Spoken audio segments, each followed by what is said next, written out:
Hello everyone, my name is Lima-Melo. I'm a postdoc at the Federal University of Rio Grande do Sul, and I'm here to present a study by me and my colleagues Breno Gonçalves, Professor Felipe Marasquim, and Professor Márcia Magis Pinheiro to the Bioinformatics from Algorithm to Applications 2020 event. So the title of our presentation is Transcriptome Meta-Analysis of Low Phosphate-Treated Rice Roots Reveals Novel Players in Phosphate Starvation Response of Crops.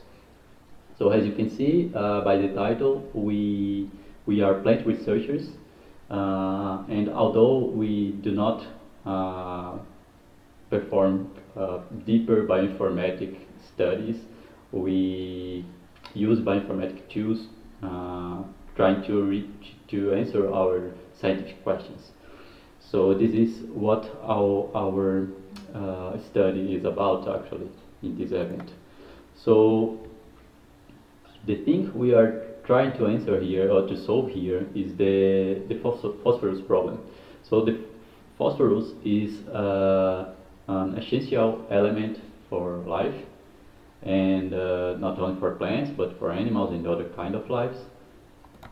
And for plants, it's a major essential macronutrient, and being so, it is important for crop yield and food production.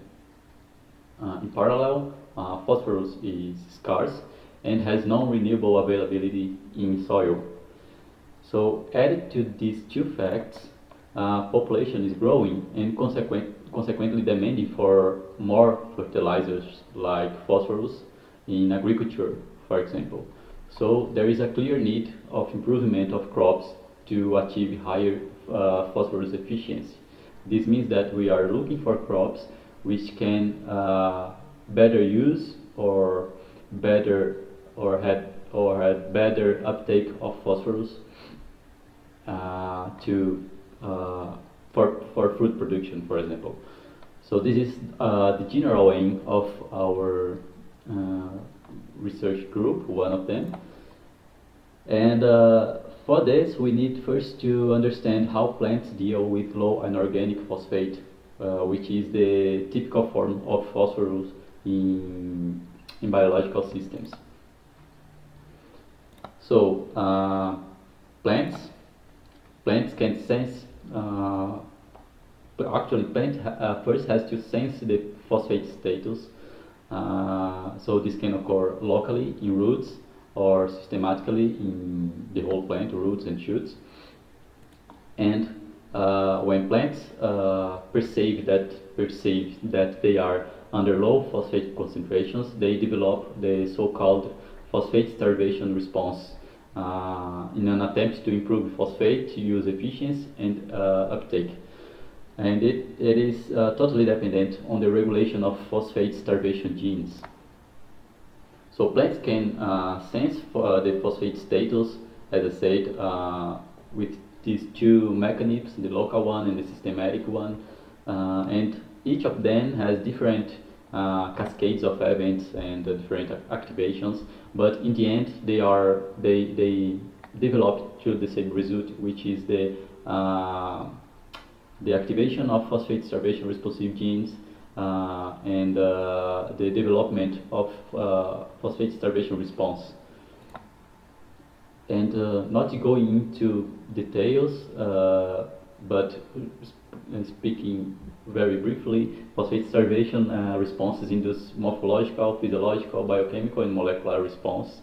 And some classical examples are the changes in the root system architecture and the root secretion of organic acids on phosphatase. And these are some examples that make the plants able to improve their phosphate acquisition. However, most of the events related to phosphate starvation are still poorly understood in crops when compared to Arabidopsis thaliana. This is expected because Arabidopsis thaliana is the model for plant science. However, we have to keep in mind that crops are ultimately important as well. So we need to understand these events also in crops, because crops produce food which is important for humans and animals in general, and it's important for the hungry issue we have in the world. So here we are focusing in rice, specifically Oryza sativa, which is a model plant for monocots, crops, and cereals, and it is one of the major staple foods worldwide, and it has a high demand for phosphate fertilizers. So the mechanisms to face phosphate starvation needs to be accurate.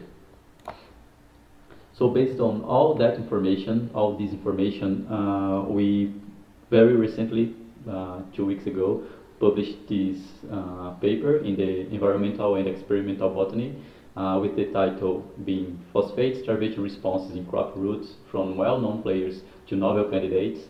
And here we discussed the recent progress on remaining gaps of knowledge on the molecular mechanisms of sensing and signaling phosphate starvation in plants. And we also explored publicly available transcriptomic data of rice roots using bioinformatics tools. And this is the focus for this presentation. We're not going to the first topic, but actually to the second, which involves more bioinformatic things.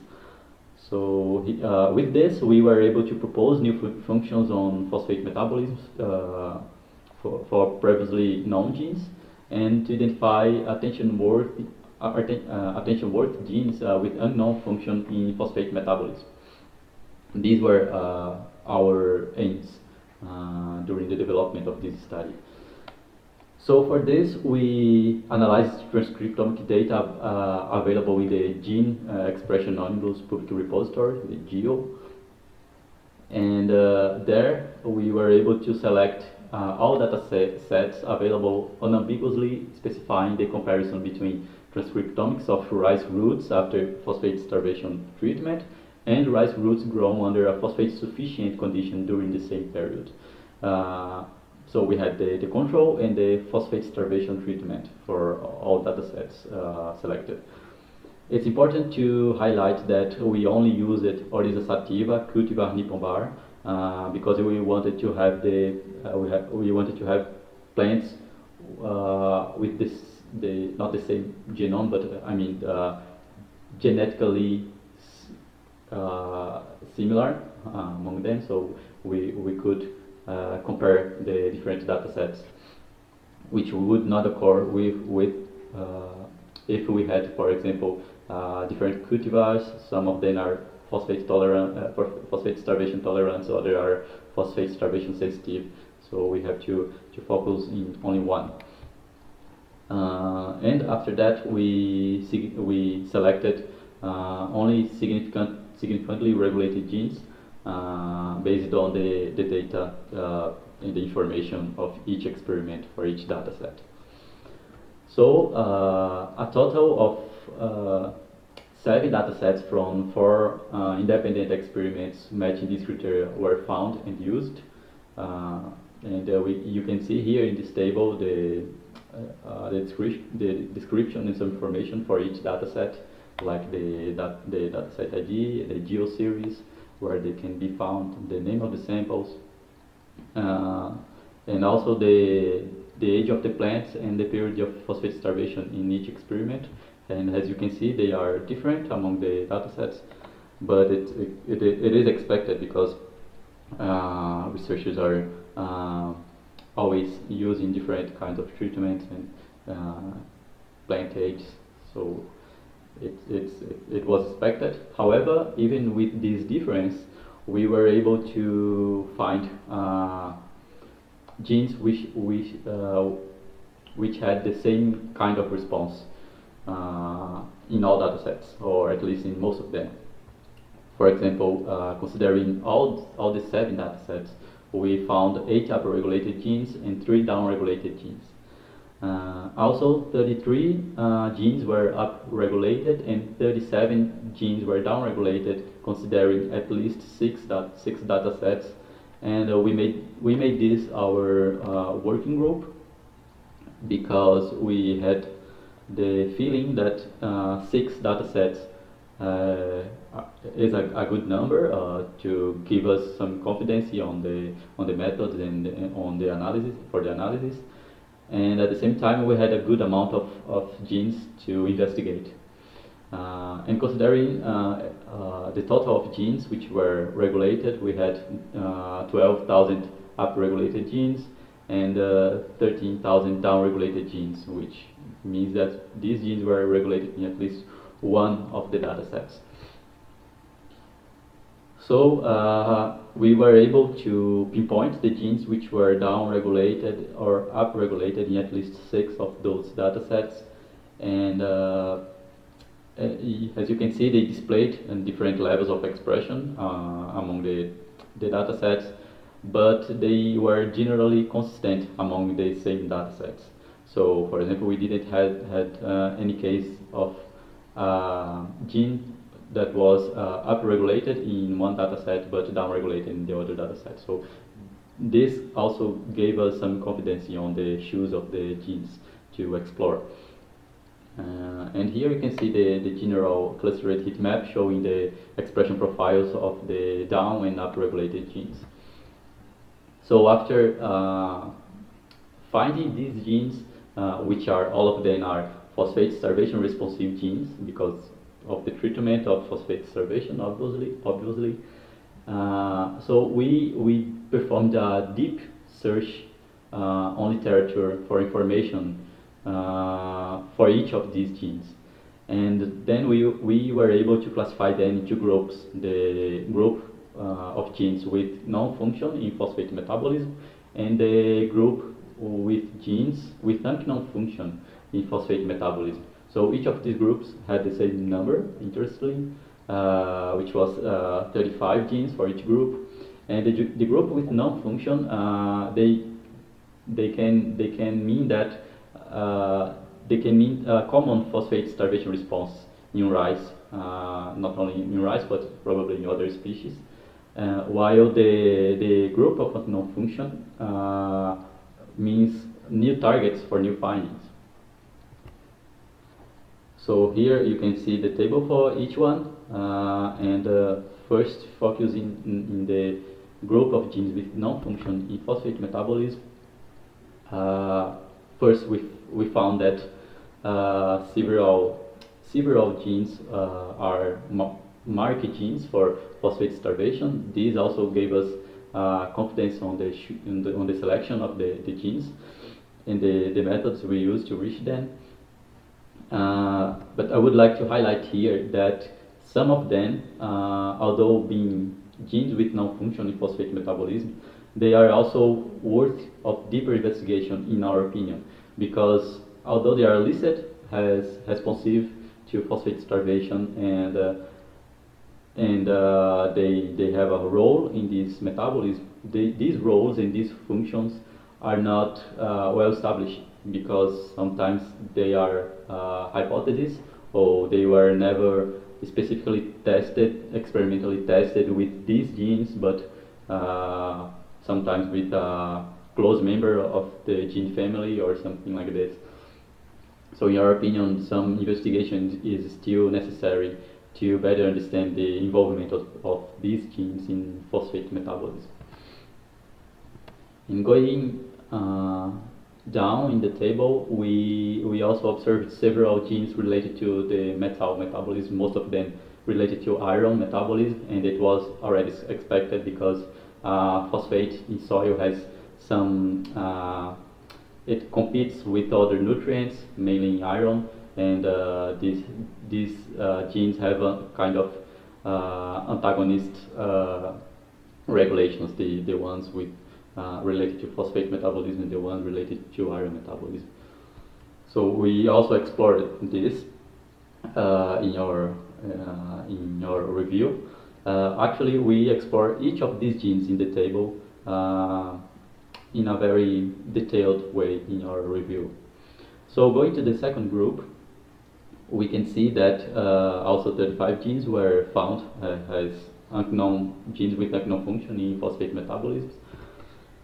And interestingly, only 5 of them are genes, well-known genes, but with no relation, or at least no known relation in the phosphate metabolism. For example, here you can see the alternative oxidase, AOX, the subunit 1E. This gene, this protein, it is very known in the respiratory chain, mitochondrial respiratory chain. However, there is no information about the relation between alternative oxidase and phosphate starvation. So the same, of course, for the other genes highlighted here, and for sure the involvement in phosphate starvation are necessary to better understand this nutritional stress. Going a little bit down, actually having an overview of the table, the other 30 genes in the table are genes with unknown function, or they have only hypothetical function or a hypothetical responsiveness in responsive. They are responsive in some specific treatments, or they have some relation with unknown proteins, or some of them doesn't even have a name or a symbol.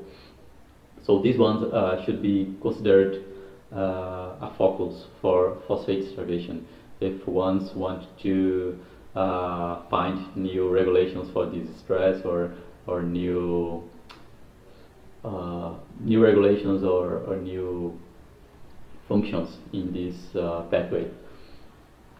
But in our review, then as you will see here, we also explored these genes in other crops. I mean, those were genes in rice, but we wanted to prospect these genes, which are new players on phosphate starvation response, in other crops.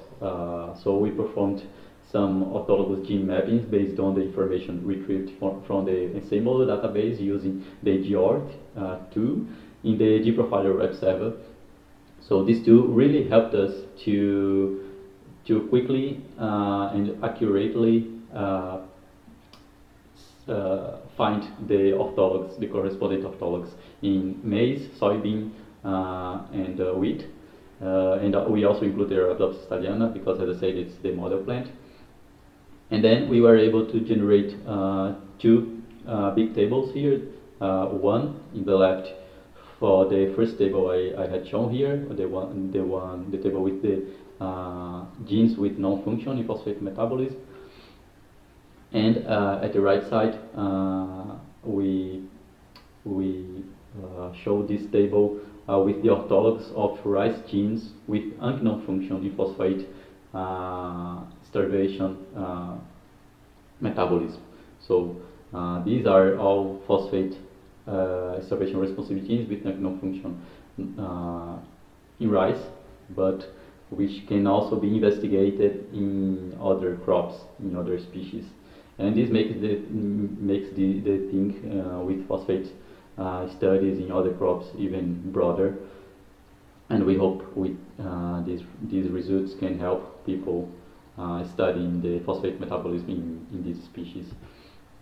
So our conclusions and perspectives in the context of plant science are that, first, although phenotypic response to phosphate starvation are well characterized in the roots, several gaps of knowledge still exist.